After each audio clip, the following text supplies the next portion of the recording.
एका गावात मध्यमवर्गीय कुटुंबात एक मुलगी राहत असते. तिचे आई बाबा दररोज कामाला जायचे. पाठीमागे तिला दोन बहिणी पण होत्या. शिक्षणासोबतच ती घरातली सुद्धा काम करायची. खूप तरबेज मुलगी होती. तिला खूप शिकून आपल्या आई बाबांना चांगले आयुष्य द्यायचे होते. त्यासाठी ती नेहमीच प्रयत्न करायची. तसेच काही वर्षे निघून जातात आणि 10वीला ती चांगले मार्क घेते. नंतर ती 11वी-12वी सायन्सला ऍडमिशन घेते. 12वी नंतर तिला खूप शिकायचे होते, पण नियतीच्या मनात काही वेगळंच होतं. तिला स्थळे येतात. तिला एवढ्या लवकर लग्न करायचे नव्हते. स्वतःच्या पायावर उभे राहायचे होते.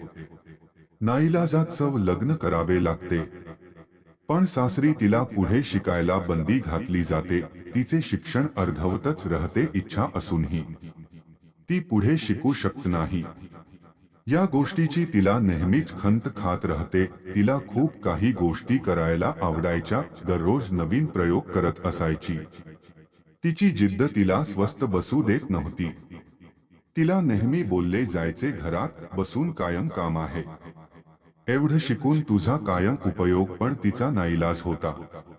गप्प ऐकून घेण्याशिवाय तिच्याकडे पर्याय नव्हता. ती नेहमी छोटी मोठी कामे करायची. एक दिवस तिला समजले की ऑनलाईन काम करून सुद्धा आपण पैसे कमवू शकतो. मग ती ऑनलाईन कायम काम आहे ते कसं करायचं हे शिकून घेते. तसेच काही दिवस निघून जातात आणि ती आपल्या ऑनलाईन कामामध्ये हळूहळू पुढे जात होती.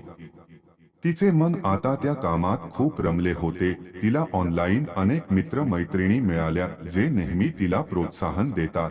तिला काहीही करून आपल्या स्वप्नांना पूर्ण करायचे होते. तिला नेहमी दुसऱ्यांची मदत करायला खूप आवडायचे, कारण तिला तिच्यासारख्या अनेक लोकांना आपल्या बरोबर सोबत पुढे आणायचे होते. दररोज तिला नवनवीन संकटांना सामोरे जावे लागत असतं, पण ती न घाबरता प्रत्येक संकटावर मात करत पुढे जाते आणि बोलणाऱ्या सगळ्यांची तोंडे बंद करते. ती दररोज निस्वार्थ सगळ्यांची मदत करायची. असेच काही दिवस निघून जातात आणि हळूहळू ती आपल्या स्वप्नांच्या जवळ जात असते. दिवस रात्र मेहनत करते, थांबत नाही. लोकांच्या बोलण्याकडे लक्ष न देता ती खूप मेहनत करते. आणि एक दिवस असा येतो की तिच्या कष्टाचे फळ मिळते आणि ती उंच गगनात भरारी घेते आणि तिचे स्वप्न पूर्ण होते. आपल्या आई बाबांना चांगले सुखाचे आयुष्य देते. मुलगी असूनही ती कधी आपली जिद्द सोडत नाही. संकटाशी नेहमी दोन हात करते. सगळ्यात महत्त्वाचं म्हणजे ती लग्न झाल्याने घरचे नोकरी करू देत नाही, पुढचे शिक्षण घेता येत नाही म्हणून ती कधी रडत बसत नाही. हिमतीने आणि धडसाने प्रत्येक संकटांना सामोरे जाते आणि सगळ्यांना चांगले जीवन जगायला प्रोत्साहन देते. खरं तर सलाम तिच्या या जिद्दीला, तिच्या निस्वार्थ मदतीला, कारण तिला जे ज्ञान मिळाले ते तिने स्वतः पुरते मर्यादित ठेवता सगळ्यांना मदत केली आणि प्रत्येकाच्या आयुष्यात आनंद वाटला. म्हणूनच आज मला या कथेतून एक गोष्ट सांगायची आहे की केव्हाही हार मानून रडत बसू नका. प्रत्येक संकटावर मात करून जिद्दीने सामोरे जा. प्रयत्न केव्हाच सोडू नका.